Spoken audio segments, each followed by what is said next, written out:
पहला पाठ, निर्गमन ग्रंथ 12 वचन 1 से 8, वचन 11 से 14। प्रभु ने मिस्र देश में मूसा और हारून से कहा, ये तुम्हारे लिए आदिमास होगा, तुम इसे वर्ष का पहला महीना मान लो।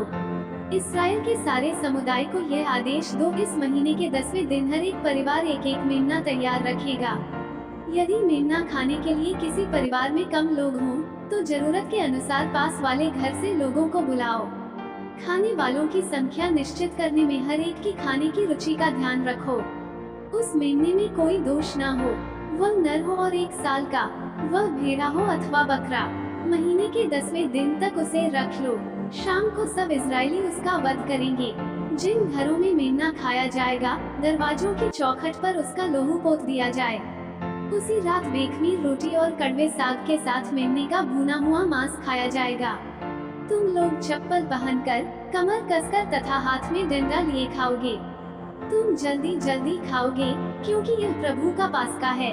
उसी रात में प्रभु मिस्र देश का परिभ्रमण करूंगा। मिस्र देश में मनुष्यों और पशुओं के सभी पहलोए बच्चों को मार डालूंगा और मिस्र के सभी देवताओं को भी दंड दूंगा। तुम लोहू पोतकर दिखा दोगे कि तुम किन घरों में रहते हो। वो लोहू देखकर मैं तुम लोगों को छोड़ दूंगा। इस तरह जब मैं मिस्र देश को दंड दूंगा, तुम विपत्ति से बच जाओगे। तुम उस दिन का स्मरण रखोगे और उसे प्रभु के आदर में पर्व के रूप में मनाओगे। तुम उसे सभी पीढ़ियों के लिए अनंत काल तक पर्व घोषित करोगे। सुसमाचार, संत योहन का सुसमाचार 13 वचन 1 से 15। पास्का पर्व का पूर्व दिन था। ईसा जानते थे कि मेरी घड़ी आ गई है और मुझे ये संसार छोड़कर पिता के पास जाना है। वे अपनों को, जो इस संसार में थे, प्यार करते आए थे और अब अपने प्रेम का सबसे बड़ा प्रमाण देने वाले थे। शैतान व्यारी के समय तक सिमोन इस्करियोती के पुत्र यूदस के मन में ईसा को पकड़वाने का विचार उत्पन्न कर चुका था।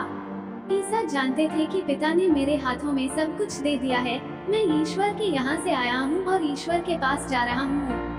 उन्होंने भोजन पर से उठकर अपने कपड़े उतारे और कमर में अंगोछा बांध लिया। तब वे परात में पानी भरकर अपने शिष्यों के पैर धोने और कमर में बंधे अंगोछे से उन्हें पोंछने लगे। जब वे सिमोन पेत्रुस के पास पहुँचे तो पेत्रुस ने उनसे कहा, प्रभु, आप मेरे पैर धोते हैं। ईसा ने उत्तर दिया, तुम अभी नहीं समझते कि मैं क्या कर रहा हूँ, बाद में समझोगे। पेत्रुस ने कहा, मैं आपको अपने पैर कभी नहीं धोने दूंगा। ईसा ने उससे कहा, यदि मैं तुम्हारे पैर नहीं धोऊंगा तो तुम्हारा मेरे साथ कोई संबंध नहीं रह जाएगा।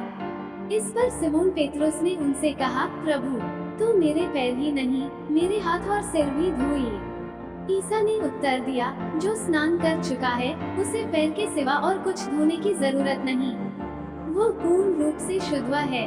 तुम लोग शुद्ध हो, किंतु सब के सब नहीं।